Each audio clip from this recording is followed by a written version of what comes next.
अभी ऑर्डर तो हमारे पास आया नहीं है, तो उस पर हम कुछ कह नहीं पाएंगे। और हम तो बस यही कहेंगे कि हम अपने हक की लड़ाई लड़ रहे हैं और हमको कोई शौक़ नहीं था ये करने के लिए। बहुत मजबूरी में हमको ये कदम उठाना पड़ा है। और जब एक लड़की का जन्म होता है, वो जब बड़ी होती है, यही सुनते हुए बड़ी होती है कि लड़की पराया धन होती है, उसको दूसरे के घर जाना होता है। 20 साल की उम्र में लड़की की शादी होती है, पर्दा सिस्टम फॉलो करती है वो लड़की, और अपने ससुराल के ढांचे में अपने आप को ढाल लेती है, ये सोच करके कि घर एक मंदिर है और घर को एक मंदिर की तरह बनाना है। 3 बेटियां होती हैं उस औरत की, उस महिला की, और फिर उसके ऊपर उससे ये कहा जाता है कि लड़के नहीं हो रहे हैं तो दूसरी शादी करनी पड़ेगी, क्योंकि वंश कैसे चलेगा, लड़कियों से वंश नहीं चलता। वो महिला फिर बम्बई जाती है, अपना इलाज कराती है, 2 बेटों को जन्म देती है ताकि वंश चले, और फिर अपने घर को एक मंदिर बनाने में लग जाती है। उसके बाद बाहरी औरतें घर के अंदर आना शुरू करती हैं, वो विरोध करती है, विरोध करने पर उसको घरेलू हिंसा का सामना करना पड़ता है। और ये कोई नॉर्मल घरेलू हिंसा नहीं, बहुत ज़्यादा घरेलू हिंसा, जहाँ पे अस्पताल तक नहीं भर्ती होने दिया जाता, ट्रीटमेंट नहीं होने दिया जाता, जानो कल की अखबार की सुर्खियाँ ना बने, उसको वापस बुला लिया जाता है बिना ट्रीटमेंट कराए कि घर में ट्रीटमेंट होगा। वो फिर भी चुप रहती है, क्योंकि बच्चों का भविष्य माँ से नहीं पिता से होता है। और मैं ही नहीं एक अकेली महिला हूँ कि जो चुप है, बर्दाश्त कर रही है। हमारी जैसी बहुत महिलाएं हैं जो चुप रहती हैं, बर्दाश्त करती हैं अपने बच्चों के लिए, अपने घर के लिए, पूर्वज जो मना करके गए घर को समेटने के लिए। बहुत कुछ सहना पड़ता है एक औरत को।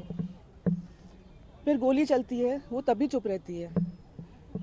फिर उसको उसके दस्तखत फौज किए जाते हैं, संपत्ति नौकरों के नाम दी जाती है, ड्राइवर के नाम, खाना जो बनाता है उसके नाम, एमएलसी के नाम, अननोन लोगों के नाम, ताकि उसके पास कुछ भी ना बचे।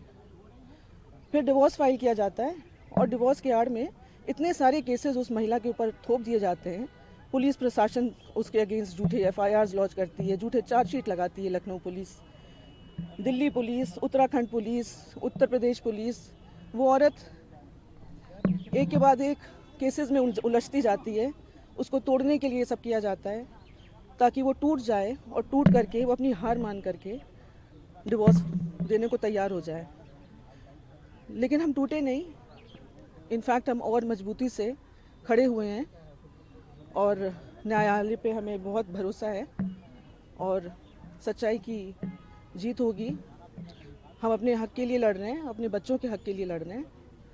और ये बहुत गलत बात है कि पति दूसरी शादी करना चाहे, डिवोर्स फाइल कर दे और फिर दूसरी औरत को के साथ घर में रहना शुरू कर दे। फिर मेरी मदर इन लॉ भी परेशान हो, क्योंकि उनको भी नहीं अच्छा लगता कि कोई और औरत घर में रहे बेटे के साथ। उनको भी घर छोड़ करके, इस बुढ़ापे में उनको भी घर छोड़ करके जाना पड़ता है। हम लोगों को घर में अलाउड नहीं है। हमारा डीवी जो है बहुत दिनों से स्टे पे था, जुरिस्डिक्शन स्टे पे। डिसाइड होना था कि महिला कोर्ट में चलेगा या पीएमएलए कोर्ट में। अब सुप्रीम कोर्ट ने जो भी फैसला दिया है, अच्छा फैसला दिया है। और क्या फैसला? मैम, आज जो सुप्रीम कोर्ट में आप आई थी, ये कौन सा मामला था? इसमें जो याचिका आपने दायर की थी, उसमें क्या मांग की गई थी? वो हमारे लॉयर आ रहे हैं, वो बता पाएंगे।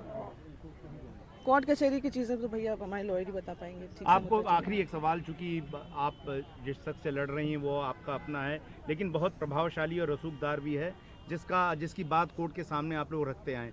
ऐसी स्थिति में जब आपको सबसे देश की ऊंची अदालत में आना पड़ा है, क्या लगता है कि अब न्याय मिलेगा, और क्या वो अभी भी अपने रसूख का इस्तेमाल करके आपके न्याय को बाधित करने की कोशिश करते हैं? भैया जी, हम क्या कहें इस चीज़ का।